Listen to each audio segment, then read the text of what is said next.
Hallelujah. ನಮ್ಮ ಕರ್ತನಾದ ಯೇಸು ಕ್ರಿಸ್ತನ ನಾಮದಲ್ಲಿ ನಿಮ್ಮೆಲ್ಲರಿಗೂ ಶುಭಗಳು. Good morning. ಬನ್ನಿ, ಈ ದಿನ ದೇವರ ವಾಕ್ಯಕ್ಕಾಗಿ ನಮ್ಮ ಹೃದಯ ಸಿದ್ಧಪಡಿಸಿಕೊಳ್ಳೋಣ. ದೇವರೇ, ನಿಮಗೆ ವಂದನೆಗಳು. ಮತ್ತೊಂದು ದಿನ ಕೊಟ್ಟಿದ್ದೀರಿ, ಮತ್ತೊಮ್ಮೆ ನಮ್ಮೊಂದಿಗೆ ಮಾತಾಡಿರೆಂದು ಕ್ರಿಸ್ತನ ನಾಮದಲ್ಲಿ ಬೇಡುತ್ತೇವೆ ತಂದೆಯೇ, ಆಮೇನ್. ದೇವರಿಗೆ ಸ್ತೋತ್ರ. ಚೆನ್ನಾಗಿದ್ದೀರಾ? ಪ್ರಶಾಂತವಾಗಿ ನಿದ್ದೆ ಮಾಡಿ ಕರ್ತನನ್ನು ಸ್ತುತಿಸಿದ್ದೀರಾ? ಜೀವಿತದಲ್ಲಿ ಹೋರಾಟಗಳು ಇರ್ತವೆ ಪ್ರಿಯರೇ, ಬಲಹೀನತೆಗಳು ಬರ್ತವೆ, ಒಂದಲ್ಲ ಒಂದು ರೋಗ ಬರ್ತದೆ ಹೋಗ್ತದೆ. ಇದರ ಕುರಿತಾಗಿ ದೊಡ್ಡದಾಗಿ ಚಿಂತಿಸುವ ಅಗತ್ಯವಿಲ್ಲ. ಯೇಸುವನ್ನು ನಂಬಿರಿ, ಆತನು ಮಾರ್ಪಡುವುದಿಲ್ಲ, ಕೈ ಬಿಡುವುದಿಲ್ಲ, ತೊರೆದು ಬಿಡುವುದಿಲ್ಲ. ಅಷ್ಟೇ ಅಲ್ಲ, ಯೇಸುವನ್ನು ನಂಬಿದವರಿಗೆ ಯಾವುದೇ ಶೋಧನೆ ಬಂದರೂ ಮುಂದಕ್ಕೆ ಸಾಗುವಂಥವರಾಗಿರ್ತಾರೆ. ಯೇಸುವೇ, ನನ್ನ ಹೃದಯದಲ್ಲಿರಿ, ನಿಮ್ಮ ಸನ್ನಿಧಿ ನನ್ನ ಮನೆಯಲ್ಲಿ ಅನುಗ್ರಹಿಸಿರಿ ಎಂದು ನಾವು ಬೇಡಿಕೊಳ್ಳುವುದಾದರೆ ಆಶೀರ್ವದಿಸಲ್ಪಡ್ತೇವೆ. ಯೇಸು ನಿಮ್ಮ ಹೃದಯದಲ್ಲಿರೋದಾದರೆ ನೀವು ಆಶೀರ್ವದಿಸಲ್ಪಡ್ತೀರಿ. ಆತನ ಸನ್ನಿಧಿ ನಿಮ್ಮ ಮನೆಯಲ್ಲಿರೋದಾದರೆ ನಿಮ್ಮ ಮನೆಯಲ್ಲಿರುವವರೆಲ್ಲರೂ ಆಶೀರ್ವದಿಸಲ್ಪಡ್ತಾರೆ. ಈ ದಿನ ನಿಮ್ಮೊಂದಿಗೆ ಯೇಸು ಇದ್ದಾರೆ ಎಂದು ಹೇಳ್ತಾ ಇದ್ದೀರಿ. ದೇವರಿಗೆ ಸ್ತೋತ್ರ. ನಿಮ್ಮ ಮನೆಯಲ್ಲಿ ಯೇಸು ಇದ್ದಾರೋ? ನಿಮ್ಮ ಮನೆಯಲ್ಲಿ ಯಜ್ಞವೇದಿ ಇದೆಯೋ? ನಿಮ್ಮ ಮನೆಯಲ್ಲಿ ಕುಟುಂಬ ಪ್ರಾರ್ಥನೆ ಇದೆಯೋ? ನೀವು ನಿಮ್ಮ ಮನೆಯವರೊಂದಿಗೆ ಸೇರಿ ಪ್ರಾರ್ಥಿಸುತ್ತಾ ಇದ್ದೀರೋ? ನೀವು ನಿಮ್ಮ ಕುಟುಂಬ ಮಕ್ಕಳು ಸೇರಿ ದೇವರ ಸನ್ನಿಧಿಯಲ್ಲಿ ದಿನಾಲು ವಿಜ್ಞಾಪನೆ ಮಾಡುವವರಾಗಿ ದೇವರನ್ನು ಸ್ತುತಿಸುವಂಥವರಾಗಿದ್ದೀರೋ? ಅದನ್ನು ಮಾಡಿದ ದಿವಸ ಯೆಹೋವನಲ್ಲಿ ಭಯಭಕ್ತಿಯುಳ್ಳವರ ಸುತ್ತಲೂ ಆತನು ತನ್ನ ದೂತರನ್ನು ಕಾವಲಾಗಿಡುತ್ತಾನೆ. ದೇವರಿಗೆ ಕೂಗಿಕೊಳ್ಳುವಾಗ ಆತನು ಕೇಳಿಸಿಕೊಳ್ತಾನೆ. ನಮ್ಮ ಮಧ್ಯದಲ್ಲಿರಬೇಕೆಂದು ಆಶಿಸುವ ದೇವರಾಗಿರೋದ್ರಿಂದ ನಿಮ್ಮ ಮನೆಯಲ್ಲಿ ಕುಟುಂಬ ಪ್ರಾರ್ಥನೆ ಇಟ್ಕೊಳ್ಳಿರಿ. ನನ್ನ ಭಕ್ತಿ ನನ್ನದೇ, ನನ್ನ ಹೆಂಡತಿಯ ಭಕ್ತಿ ಅವಳದೇ, ನಮ್ಮ ಮಕ್ಕಳ ಇಷ್ಟ ಅವರದ್ದು ಎಂದು ಹೇಳಿ ಬಿಟ್ಟುಬಿಡಬಾರದು. ನಾನು ನನ್ನ ಮನೆಯವರೆಲ್ಲರೂ ಯೆಹೋವನನ್ನೇ ಸೇವಿಸುವೆವು ಎಂಬ ವಾಕ್ಯದ ಪ್ರಕಾರ ಜೀವಿಸುವುದನ್ನು ಅಭ್ಯಾಸ ಮಾಡಿಕೊಳ್ಳಿರಿ. ಹಾಗಾದರೆ ನಿಮ್ಮಲ್ಲಿ ಕ್ರಿಸ್ತನಿದ್ದಾರೋ? ನಿಮ್ಮೊಳಗೆ ಕ್ರಿಸ್ತನಿದ್ದರೆ ನಿಮ್ಮ ಮನೆಯವರನ್ನೆಲ್ಲ ಕ್ರಿಸ್ತನಿಗೋಸ್ಕರ ಸಂಪಾದಿಸಬೇಕೆಂಬ ಆಸೆ ನಿಮಗಿರುತ್ತೆ. ಲೂದ್ಯಳು ತನ್ನ ಹೃದಯ ದೇವರಿಗೆ ಒಪ್ಪಿಸಿಕೊಟ್ಟಾಗ ತನ್ನ ಮನೆಯವರನ್ನೆಲ್ಲ ದೇವರ ಬಳಿಗೆ ಕರ್ತರ್ತಾಳೆ. ಸೆರೆಯ ಯಜಮಾನ ಯೇಸುವಿನಲ್ಲಿ ನಂಬಿಕೆಟ್ಟು ರಕ್ಷಿಸಲ್ಪಟ್ಟ ನಂತರ ತನ್ನ ಮನೆಯವರನ್ನೆಲ್ಲ ಯೇಸುವಿನ ಬಳಿಗೆ ನಡೆಸುತ್ತಾನೆ, ದೀಕ್ಷಾಸ್ನಾನ ಕೊಡಿಸುತ್ತಾನೆ. ಹಾಗಾದರೆ ನಿಮ್ಮ ಮನೆಯಲ್ಲಿ ಕುಟುಂಬವಾಗಿ ದೇವರ ಸನ್ನಿಧಿಯಲ್ಲಿ ಮಾರ್ಪಡುವಿಕೆ ಹೊಂದಿರುವ ಅನುಭವ ಇದೆಯಾ? ನಿಮ್ಮ ಮನೆಯಲ್ಲಿ ಯಜ್ಞವೇದಿ ಇದೆಯಾ? ಮಂಜೂಷದ ಪೆಟ್ಟಿಗೆ ಇದೆಯಾ? ಮಂಜೂಷದ ಪೆಟ್ಟಿಗೆ ಎಂಬ ಮಾತು ಎಂದಾದರೂ ನೀವು ಕೇಳಿದೀರಾ? ಹಳೆ ಒಡಂಬಡಿಕೆಯಲ್ಲಿ ಮಂಜೂಷದ ಪೆಟ್ಟಿಗೆ ದೇವದರ್ಶನ ಗುಡಾರದಲ್ಲಿ ಪ್ರಾಮುಖ್ಯವಾದ ಅತಿ ಪರಿಶುದ್ಧ ಸ್ಥಳದಲ್ಲಿ ಇಡಲ್ಪಡುವುದಕ್ಕಾಗಿ ದೇವರು ಹೇಳಿದ ಪ್ರಕಾರವೇ ತಯಾರು ಮಾಡ್ತಾನೆ ಮೋಶೆ.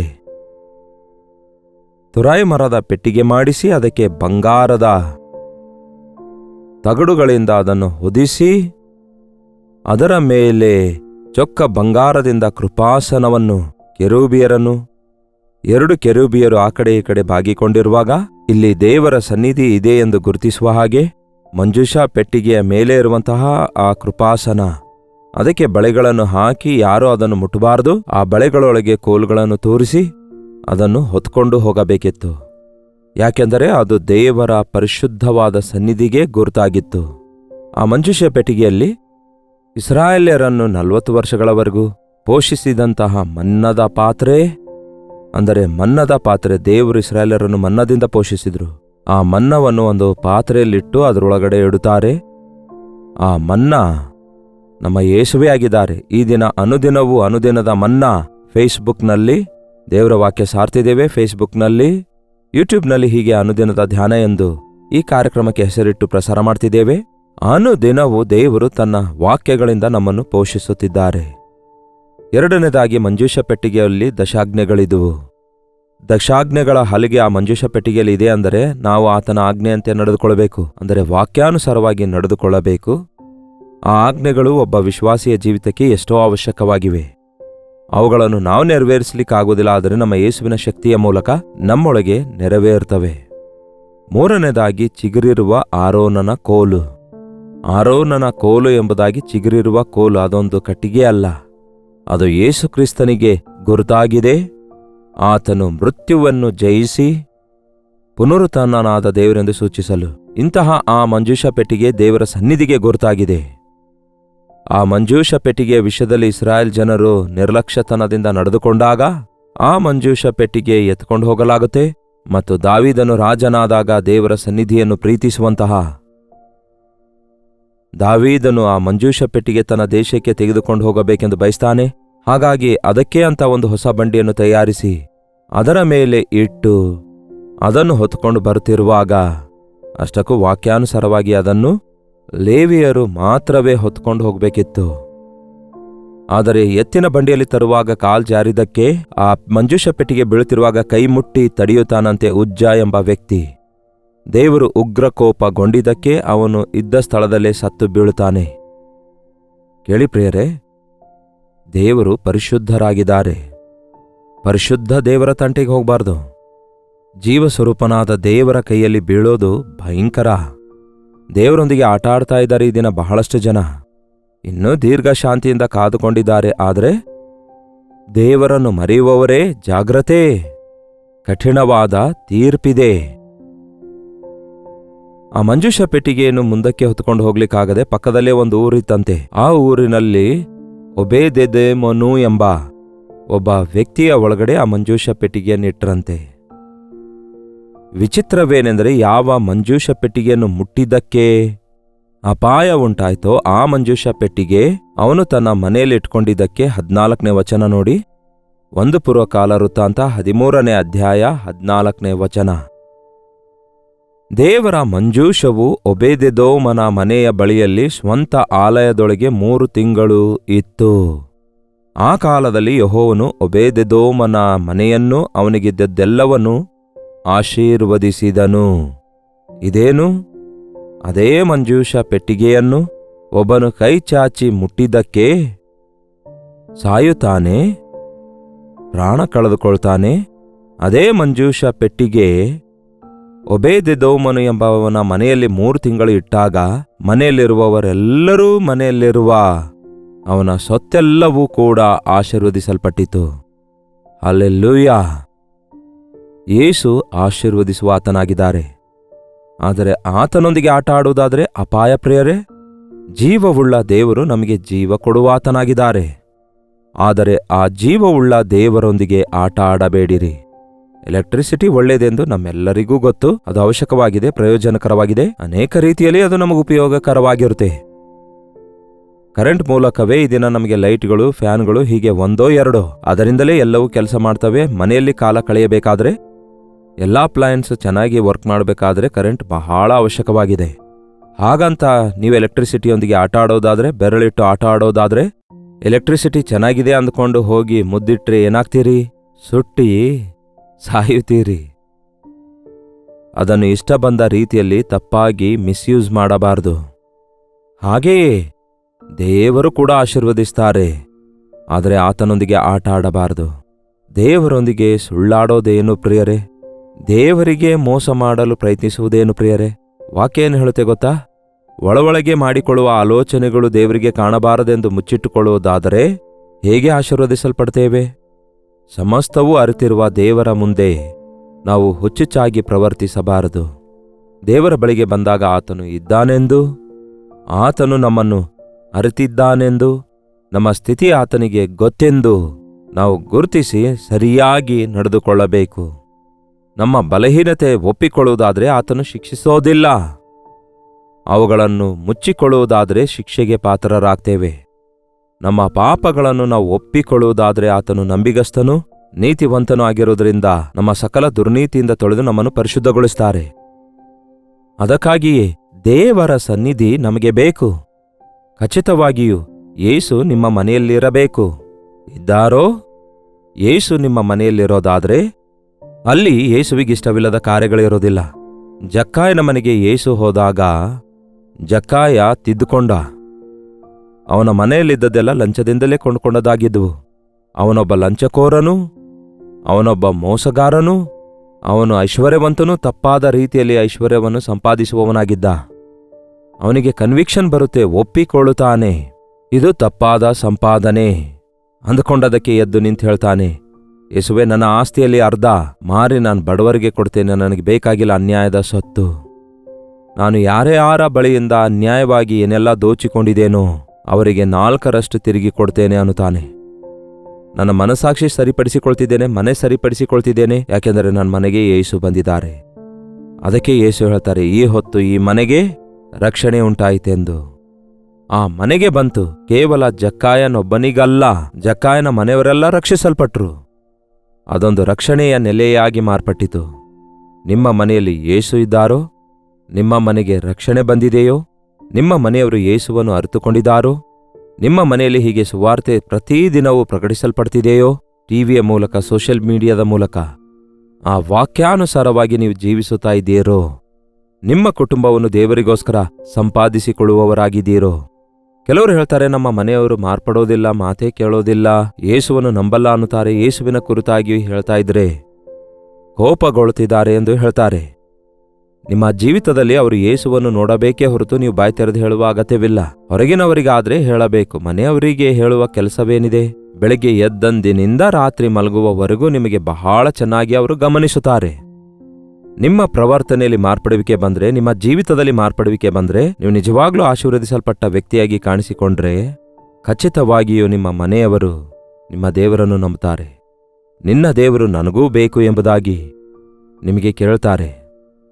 ನೀವು ಯೇಸುವನ್ನು ನಂಬಿದ್ದೇವೆ, ಆತನೇ ದೊಡ್ಡ ದೇವರು ಅನ್ನುತ್ತಾ ನಿಮ್ಮ ಜೀವಿತದಲ್ಲಿ ನಿಮ್ಮ ಆಲೋಚನೆಗಳು ಮಾರ್ಪಡದಿದ್ದರೆ, ನಿಮ್ಮ ಕ್ರಿಯೆಗಳು ಮಾರ್ಪಡದಿದ್ದರೆ, ನಿಮ್ಮ ನಡತೆ ಮಾರ್ಪಡದಿದ್ದರೆ, ನೀವು ಯೇಸು ಎಷ್ಟೋ ದೊಡ್ಡ ದೇವರೆಂದು ಎಷ್ಟೇ ಗಂಟಲು ಹರ್ಕೊಂಡು ಹೇಳಿದ್ರೂ ಕೂಡ ಜನರು ಯಾಕೆ ನಂಬ್ತಾರೆ ಹೇಳಿ? ನಿಮಗೆ ಸಹನೆ ಇದೆಯಾ? ತಾಳ್ಮೆ ಇದೆಯಾ? ಕ್ಷಮಿಸುತ್ತಾ ಇದ್ದೀರಾ? ತಗ್ಗಿಸಿಕೊಳ್ತಾ ಇದ್ದೀರಾ? ನೀವು ವೈಯಕ್ತಿಕವಾಗಿ ಪ್ರಾರ್ಥಿಸ್ತಾ ಇದ್ದೀರಾ? ನಿಮ್ಮ ಮನೆಯವರು ನೀವು ಪ್ರಾರ್ಥಿಸುವುದನ್ನು ಎಂದಾದರೂ ನೋಡಿದಾರೋ? ನೀವು ಬೈಬಲ್ ಓದುವುದನ್ನು ಎಂದಾದರೂ ಮನೆಯವರು ನೋಡಿ ಡಿಸ್ಟರ್ಬ್ ಮಾಡಬೇಡಮ್ಮ, ಡ್ಯಾಡಿ ಬೈಬಲ್ ಓದುತ್ತಾ ಇದ್ದಾರೆ, ಅಮ್ಮಳಿಗೆ ತೊಂದರೆ ಕೊಡಬೇಡ, ಅಮ್ಮ ಪ್ರಾರ್ಥನೆ ಮಾಡಿಕೊಳ್ತಿದ್ದಾಳೆ ಎಂದು ಹೇಳಬಲ್ಲ ಸ್ಥಿತಿಯಲ್ಲಿ ಇದ್ದೀರಾ? ಹಾಗೆ ಇರುವಾಗ ತಾನೇ ನಿಮ್ಮ ಪ್ರಾರ್ಥನೆಯನ್ನು ನೋಡಿ, ನಿಮ್ಮ ಪ್ರಾರ್ಥನೆಯ ಫಲಿತವಾಗಿ ನಿಮ್ಮ ಮನೆಯವರೆಲ್ಲ ರಕ್ಷಣೆಗೆ ಬರುತ್ತಾರೆ. ಈ ದಿನ ಬಹಳಷ್ಟು ಜನ ಭಕ್ತಿ ಅಂದ್ರೆ ಇಟ್ಸ್ ಎ ಪ್ರೈವೇಟ್ ವಿಷಯ ಎಂಬುದಾಗಿ ಭಾವಿಸ್ತಾರೆ ಹೊರತು, ನಾವು ರಕ್ಷಿಸಲ್ಪಟ್ಟ ನಂತರ ಯೇಸು ಕ್ರಿಸ್ತನ ಪ್ರೀತಿಯ ನಿಮಿತ್ತವಾಗಿ ನಶಿಸಿ ಹೋಗುವವರ ಕುರಿತಾದ ಭಾರ ನಮ್ಮೊಳಗೆ ಬರಬೇಕು. ಮೊದಲು ನಮ್ಮ ಮನೆಯವರೊಳಗೆ ಅದನ್ನು ನೋಡಬೇಕು. ಮೊದಲು ಮನೆಯವರನ್ನು ಗೆದ್ದು ಸಾಧಿಸೊಂದಿದ್ದಾರೆ. ನನ್ನ ತಂದೆಯವರು ಒಬ್ಬ ಡೆಪ್ಯೂಟಿ ಇಂಜಿನಿಯರ್ ಆಗಿ ಕೆಲಸ ಮಾಡ್ತಿರುವಾಗ, ಅವರು ಇಷ್ಟ ಬಂದಂತೆ ಪ್ರವರ್ತಿಸುತ್ತಿರುವಾಗ ಅದ್ಭುತವಾಗಿ ರಕ್ಷಿಸಲ್ಪಟ್ಟು ಅವರಿಗಿರುವ ದುರಭ್ಯಾಸಗಳಿಂದ ಬಿಡುಗಡೆ ಹೊಂದಿ ಮಾನಸಾಂತರ ಹೊಂದಿದ್ರು. ಅವರು ಒಂದು ಚರ್ಚಿಗೆ ಕೆಲವೊಂದು ಸಾರಿ ಹೋಗಿ ಅಟೆಂಡ್ ಆಗ್ತಾ ಇದ್ರು. ಅಯ್ಯೋ, ಇಂಜಿನಿಯರ್ ಅವರು ಬಂದಿದ್ದಾರೆ ಅಂತ ಹೇಳಿ ಅವರಿಗೆ ಒಂದು ಪ್ರತ್ಯೇಕವಾದ ಚೇರ್ ಹಾಕಿಡ್ತಾ ಇದ್ರು. ಅವ್ರು ಮಾರ್ಪಟ್ಟ ನಂತರ ಆ ಪಾಸ್ಟರ್ ಅವರು ಬಂದು, ಸಾರ್, ನಿಮ್ಮಂತಹ ಉನ್ನತವಾದ ಕುಲದೊಳಗಿಂದ ಇಲ್ಲವೇ ಉದ್ಯೋಗದೊಳಗಿಂದ ಬಂದಿರುವ ವ್ಯಕ್ತಿ ಸಾಕ್ಷಿ ಹೇಳುವುದಾದ್ರೆ ಅನೇಕರು ಆಶೀರ್ವದಿಸಲ್ಪಡ್ತಾರೆ, ನಮ್ಮ ಚರ್ಚಿಗೆ ಬಂದು ಸಾಕ್ಷಿ ಹೇಳಿರಿ ಎಂದು ಕೇಳ್ತಿದ್ರು. ಆಗ ನನ್ನ ತಂದೆಯವರು ಏನು ಹೇಳ್ತಾ ಇದ್ರು ಗೊತ್ತಾ?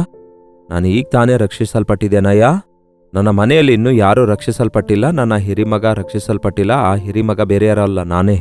ಹೀಗೆ ನನ್ನ ಹಿರಿಮಗ ರಕ್ಷಿಸಲ್ಪಟ್ಟಿಲ್ಲ, ನನ್ನ ಉಳಿದ ಮಕ್ಕಳು ರಕ್ಷಿಸಲ್ಪಟ್ಟಿಲ್ಲ, ನನ್ನ ಮನೆಯವರನ್ನೆಲ್ಲ ಮೊದಲು ರಕ್ಷಣೆಯೊಳಗೆ ನಡೆಸಿಕೊಂಡು ಆ ನಂತರ ಬಂದು ಸಾಕ್ಷಿ ಕೊಡ್ತೇನೆ. ಇಲ್ಲವಾದರೆ ನಾನು ಬಂದು ಒಂದು ವೇಳೆ ದೊಡ್ಡದಾಗಿ ಸಾಕ್ಷಿ ಹೇಳ್ಕೊಂಡ್ರೆ ನೀನು ಎಲ್ಲರಿಗೂ ಸಾಕ್ಷಿ ಹೇಳ್ತಾ ಇದ್ದಿ, ಮತ್ತೆ ನಿನ್ನ ಮಕ್ಕಳು ಇನ್ನೂ ರಕ್ಷಣೆ ಹೊಂದಿಲ್ಲವಲ್ಲ ಎಂದು ಕೇಳಿದಾಗ ನನ್ನ ದೇವರ ನಾಮಕ್ಕೆ ಅವಮಾನ ಆಗುತ್ತೆ ಎಂಬುದಾಗಿ ಹೇಳಿ, ನನ್ನ ರಕ್ಷಣೆಗೋಸ್ಕರ, ನಮ್ಮ ಮನೆಯವರ ರಕ್ಷಣೆಗೋಸ್ಕರ 3 ತಿಂಗಳು ನಮ್ಮ ತಂದೆಯವರು ಸತತವಾಗಿ ಪ್ರಾರ್ಥಿಸಿದರು. ಆಗ ನಾನು ರಕ್ಷಿಸಲ್ಪಟ್ಟೆ. ನನ್ನ ತಮ್ಮ ತಂಗಿಯಂದಿಯರೆಲ್ಲರೂ ರಕ್ಷಿಸಲ್ಪಟ್ಟ ನಂತರ ನನ್ನ ತಂದೆ ಸಾಕ್ಷಿ ಹೇಳೋದಷ್ಟೇ ಅಲ್ಲ, ಆನಂತರ ವಾಕ್ಯ ಕೂಡ ಹೇಳಲು ಆರಂಭಿಸಿದ್ರು. ಆನಂತರ ನಮ್ಮ ಮನೆಯೇ ಒಂದು ಪ್ರಾರ್ಥನೆಯ ಸ್ಥಳವಾಗಿ ಮಾರ್ಪಟ್ಟಿತು. ಆನಂತರ ದಿನಾಲು ಒಂದು ಕುಟುಂಬವಾಗಿ ನೆರೆಹೊರೆಯವರು ಬಂದು ಒಂದು ಸಭೆಯಾಗಿ ಆ ಮನೆ ಮಾರ್ಪಟ್ಟು ಅನೇಕ ಆತ್ಮಗಳು ರಕ್ಷಣೆಗೆ ಬರುವ ಕಾರ್ಯ ನಡೆಯುತ್ತಾ ಇತ್ತು. ದೇವರ ಸನ್ನಿಧಿ ನಿಮ್ಮ ಮನೆಗೆ ಬರುವಾಗ ನಿಮ್ಮ ಮನೆ ದೇವಾಲಯವಾಗಿ ಮಾರ್ಪಡುತ್ತೆ. ನಿಮ್ಮ ಮನೆ ಅನೇಕರಿಗೆ ಆಶ್ರಯ ಸ್ಥಾನವಾಗಿ ಇರುತ್ತದೆ. ದೇವರೇ, ನಿಮ್ಮ ಸನ್ನಿಧಿ ನನಗೆ ದಯಪಾಲಿಸಿರಿ.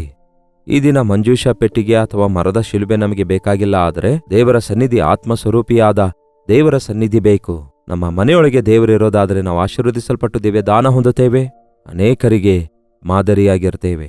ಪ್ರಾರ್ಥನೆ. ಪರಿಶುದ್ಧ ದೇವರೇ, ಪ್ರೀತಿಯುಳ್ಳ ತಂದೆಯೇ, ನಿಜವೇ ದೇವರೇ, ನಾನು ಮಾರ್ಪಟ್ಟೆ, ಬೇರೆ ಯಾರೂ ಮಾರ್ಪಡಲಿಲ್ಲ, ಯಾರೂ ಮಾರ್ಪಡುವುದಿಲ್ಲ ಅನ್ನುತ್ತಾರೆ ಎಂಬ ಮಾತು ನಮ್ಮ ಬಾಯಿಂದ ಬರದಂತೆ ನಿಮ್ಮ ಪಾದಗಳನ್ನು ಹಿಡಿದುಕೊಂಡು ನಮ್ಮನ್ನು ರಕ್ಷಿಸಿದಂತಹ ಯೇಸುವೇ ನಮ್ಮ ಮನೆಯವರನ್ನೆಲ್ಲ ರಕ್ಷಿಸುತ್ತಾರೆಂದು ನಂಬಲು ಸಹಾಯ ಮಾಡಿರಿ. ಮತ್ತಷ್ಟು ಮುಖ್ಯವಾಗಿ ನಿಮ್ಮ ಸನ್ನಿಧಿ ನಮ್ಮ ಮನೆಯಲ್ಲಿ ಕಾಣುವ ಹಾಗೆ ಮೊಳಕಾಲೂರಿ ನಾವು ಪ್ರಾರ್ಥಿಸುವವರನ್ನಾಗಿ, ಮನೆಯಲ್ಲಿ ಭಕ್ತಿಯನ್ನು ಆಚರಿಸಿ ಕುಟುಂಬದಲ್ಲಿರುವ ದುರಾತ್ಮಗಳನ್ನೆಲ್ಲ ಹೊರದೋಡಿಸುವುದಕ್ಕಾಗಿ ಪ್ರಾರ್ಥನಾ ವೀರರಾಗಿರುವ ಹಾಗೆ ನಮ್ಮೆಲ್ಲರಿಗೂ ಸಹಾಯ ಮಾಡಿರಿ ಎಂದು ಕ್ರಿಸ್ತನ ನಾಮದಲ್ಲಿ ಬೇಡುತ್ತೇವೆ ತಂದೆಯೇ, ಆಮೇನ್. ನಮ್ಮ ತಂದೆಯಾದ ದೇವರ ಪ್ರೀತಿಯೂ ಮಗನಾಗಿರುವ ಕ್ರಿಸ್ತನ ಕೃಪೆಯೂ ಆದರಣೆಕರ್ತನಾದ ಪವಿತ್ರಾತ್ಮನ ಸಹವಾಸವು ಕೂಡಿ ಬಂದಿರುವ ನಮ್ಮೆಲ್ಲರ ಸಂಗಡ ಇಂದಿಗೂ ಸದಾಕಾಲಕ್ಕೂ ನೆಲೆಯಾಗಿರಲಿ. ಆಮೇನ್. ದೇವರಿಗೆ ಸ್ತೋತ್ರ. ವಾಕ್ಯ ಕೇಳ್ತಿದ್ದೀರಿ, ಚೆನ್ನಾಗಿದೆ. ಮೊಳಕಾಲೂರಿ ಪ್ರಾರ್ಥಿಸುವುದನ್ನು ಕೂಡ ಅಭ್ಯಾಸ ಮಾಡಿಕೊಳ್ಳಿ. ನಿಮ್ಮ ಪ್ರಾರ್ಥನಾ ಮನವಿಗಳು ಹಾಗೂ ನಿಮ್ಮ ಪ್ರೈಸ್ ರಿಪೋರ್ಟ್ಸ್ಗಳಿರೋದಾದರೆ 8939731313 ನಂಬರ್ಗೆ ಹಾಗೂ ಇತರ ದೇಶದಿಂದ ನೀವು ವೀಕ್ಷಿಸೋದಾದರೆ ಕೊಡಲ್ಪಟ್ಟಿರುವ ಇದೇ ನಂಬರ್ಗೆ ಒಂದು ಟೆಕ್ಸ್ಟ್ ಆಗಲಿ ವಾಯ್ಸ್ ಮೆಸೇಜ್ ಮುಖಾಂತರ ವಾಟ್ಸಪ್ ನಮಗೆ ಕಳಿಸಿಕೊಡಿರಿ. ನಾವು ಪ್ರಾರ್ಥಿಸಬಹುದಾದ ಎಲ್ಲರಿಗೋಸ್ಕರ ಪ್ರಾರ್ಥಿಸ್ತಿದ್ದೇವೆ. ವಿಶೇಷ ಮನವಿಗಳಿಗಾಗಿ ಹೆಚ್ಚಾಗಿ ದೇವರ ಸನ್ನಿಧಿಯಲ್ಲಿ ಮೊರೆ ಇಡ್ತಿದ್ದೇವೆ. ದೇವರು ತಪ್ಪದೇ ನಿಮಗೆ ಸಹಾಯ ಮಾಡ್ತಾರೆ. ಒಂದು ನೆನಪಿಟ್ಕೊಳ್ಳಿ, ಈ ಕಡೆ ನಾವು ಪ್ರಾರ್ಥಿಸ್ತಿದ್ದೇವೆ, ಅಷ್ಟು ಮಾತ್ರವಲ್ಲ, ನೀವು ಕೂಡ ಪ್ರಾರ್ಥಿಸುವಾಗಲೇ ದೇವರು ಉತ್ತರ ಕೊಡ್ತಾರೆ. ಕರ್ತನ ಚಿತ್ತವಿರುವುದಾದರೆ ಮತ್ತೆ ನಾಳೆ ಇದೇ ಅನುದಿನದ ಧ್ಯಾನ ಎಂಬ ಕಾರ್ಯಕ್ರಮದಲ್ಲಿ ಮತ್ತೊಮ್ಮೆ ಭೇಟಿಯಾಗೋಣ. ಈ ದಿನ ಶುಕ್ರವಾರ ಉಪವಾಸ ಪ್ರಾರ್ಥನೆ ಇರುತ್ತೆ ಅಲ್ಲವೋ, ಉಪವಾಸ ಪ್ರಾರ್ಥನೆಯಲ್ಲಿ ಪಾಲ್ಗೊಳ್ಳಿರಿ. ಅಲ್ಲಿವರೆಗೂ ದೇವರ ಮಹಾಕೃಪೆ ನಿಮ್ಮೆಲ್ಲರೊಂದಿಗಿರಲಿ. ಏಪ್ರಿಲ್ 14ನೇ ತಾರೀಕಿನಂದು ಧಾರಾವಿಯಲ್ಲಿಯೂ ಹಾಗೆಯೇ ಏಪ್ರಿಲ್ 15ನೇ ತಾರೀಕಿನಂದು ಗೋರೆಗಾಂವ್ನಲ್ಲಿಯೂ 2 ಸ್ಥಳಗಳಲ್ಲಿ 2 ಈವ್ನಿಂಗ್ ಗೆಟ್ ಟುಗೆದರ್ ಅನ್ನು ಏರ್ಪಡಿಸುತ್ತಿದ್ದೇವೆ. ಹಿಂದಿಯಲ್ಲಿ ವಾಕ್ಯ ಕೇಳುತ್ತಿರುವ ನಿಮ್ಮನ್ನು, ತೆಲುಗುನವರನ್ನು, ಕನ್ನಡದವರನ್ನು, ಬೇರೆ ಭಾಷೆಯವರನ್ನು ಕೂಡ ವಾಕ್ಯದಿಂದ ಬಲಗೊಳ್ಳುತ್ತಿರುವ ನಿಮ್ಮೆಲ್ಲರನ್ನು ಮುಖಾಮುಖಿಯಾಗಿ ಕಾಣಬೇಕು, ನಿಮ್ಮೆಲ್ಲರಿಗೆ ಪ್ರಾರ್ಥಿಸಬೇಕೆಂದು ಎಷ್ಟೋ ಆಸೆಯಿಂದ ದೇವರ ಸನ್ನಿಧಿಯನ್ನು ನಾವೆಲ್ಲರೂ ಅನುಭವಿಸಿ ಕರ್ತನು ಕೊಡುವ ಸಂದೇಶವನ್ನು ಲಾಲಿಸುವುದರಿಂದ, ಕರ್ತನನ್ನು ಸ್ತುತಿಸಿ ಆರಾಧಿಸುವುದರಿಂದ ದೊಡ್ಡ ಉಜ್ಜೀವನವನ್ನು ನೋಡಬೇಕೆಂದು ಪ್ರಾರ್ಥಿಸಿ ಕೂಟಗಳನ್ನು ಏರ್ಪಡಿಸುತ್ತಿದ್ದೇವೆ. ನೀವು ಪ್ರಾರ್ಥನಾಪೂರ್ವಕವಾಗಿ ಬನ್ನಿ. ಗಮನಿಸಿ ಪ್ರಿಯರೇ, ಏಪ್ರಿಲ್ 14ನೇ ತಾರೀಕಿನಂದು ಧಾರಾವಿಯಲ್ಲಿ ಮಾರ್ನಿಂಗ್ ಸ್ಟಾರ್ ಸ್ಕೂಲ್ನಲ್ಲಿ ಸಂಜೆ 6 ಗಂಟೆಯಿಂದ ರಾತ್ರಿ 10 ಗಂಟೆಯವರೆಗೂ ಈ ಗೆಟ್ ಟುಗೆದರ್ ಒಂದು ಸೆಷನ್ ಆಗಿ ಏರ್ಪಡಿಸಲಾಗಿದೆ. ಹಾಗೆಯೇ 15ನೇ ತಾರೀಕಿನಂದು ಬುಧವಾರ ಸಾಯಂಕಾಲ 6 ಗಂಟೆಯಿಂದ ರಾತ್ರಿ 10 ಗಂಟೆವರೆಗೂ ಗೋರೆಗಾಂವ್ನಲ್ಲಿ ಮತ್ತೊಂದು ಗೆಟ್ ಟುಗೆದರ್ ಅನ್ನು ಏರ್ಪಡಿಸುತ್ತಿದ್ದೇವೆ. ನಿಮಗೆ ಎಲ್ಲಿಗೆ ಬರಲು ಅನುಕೂಲವೋ ಇಲ್ಲವೇ 2 ಸ್ಥಳಕ್ಕೆ ಬಂದು ಪರಿಪೂರ್ಣವಾಗಿ ಆಶೀರ್ವದಿಸಲ್ಪಡಿರಿ. ಧಾರಾವಿಯ ವಿಳಾಸವನ್ನು ಗಮನಿಸಿ. Morning star school near Sion railway station, Dharavi, Mumbai. April 14ನೇ ತಾರೀಕಿನಂದು ಸಂಜೆ 6 ಗಂಟೆಯಿಂದ ರಾತ್ರಿ 10 ಗಂಟೆಯವರೆಗೂ. ಇನ್ನೂ ಈ ವಿಷಯದ ಹೆಚ್ಚಿನ ಮಾಹಿತಿ ಬೇಕಾದರೆ ಕೊಟ್ಟಿರುವ QR ಕೋಡ್ ಸ್ಕ್ಯಾನ್ ಮಾಡಿರಿ, ಇಲ್ಲವೇ ಕೆಳಗೆ ಕೊಡಲ್ಪಟ್ಟಿರುವ ನಂಬರ್ಗಳಿಗೆ ಕಾಲ್ ಮಾಡಿ ವಿವರ ತಿಳಿದುಕೊಳ್ಳಿರಿ. ಹಾಗೆಯೇ ಏಪ್ರಿಲ್ 15ನೇ ತಾರೀಕು ಗೋರೆಗಾಂವ್ನಲ್ಲಿ ಮಹಾರಾಷ್ಟ್ರ ವಿದ್ಯಾ ಹಾಲ್, ಮೋತಿಲಾಲ್ ನಗರ್, ಗೋರೆಗಾಂವ್ ವೆಸ್ಟ್, ಮುಂಬೈ. ಅಲ್ಲಿಯೂ ಸಾಯಂಕಾಲ 6 ಗಂಟೆಯಿಂದ ರಾತ್ರಿ 10 ಗಂಟೆವರೆಗೂ ಊಟ ಇರುತ್ತೆ. ಬನ್ನಿರಿ, ಮುಖಾಮುಖಿಯಾಗಿ ನಿಮ್ಮನ್ನು ಕಾಣಲು, ನಿಮಗೋಸ್ಕರ ಪ್ರಾರ್ಥಿಸಲು ಒಂದು ಅವಕಾಶ ಕಲ್ಪಿಸಿಕೊಡಿ. ಈ 2 ದಿನಗಳ ಗೆಟ್ ಟುಗೆದರ್ ಕೂಟ ಏರ್ಪಡಿಸುತ್ತಿದ್ದೇವೆ ಎಂಬ ವಿಷಯ ಜ್ಞಾಪಕದಲ್ಲಿಟ್ಟುಕೊಂಡು ನೀವು ಬನ್ನಿರಿ. ನಿಮ್ಮ ಸ್ನೇಹಿತರನ್ನು ಕೂಡ, ಆಪ್ತರೆಲ್ಲರನ್ನು ಆಹ್ವಾನಿಸಿರಿ. ಅತ್ಯಧಿಕವಾದ ಆಶೀರ್ವಾದ ಹೊಂದಿಕೊಳ್ಳಿರಿ. ತಪ್ಪದೇ ಬರ್ತೀರಲ್ಲವೇ?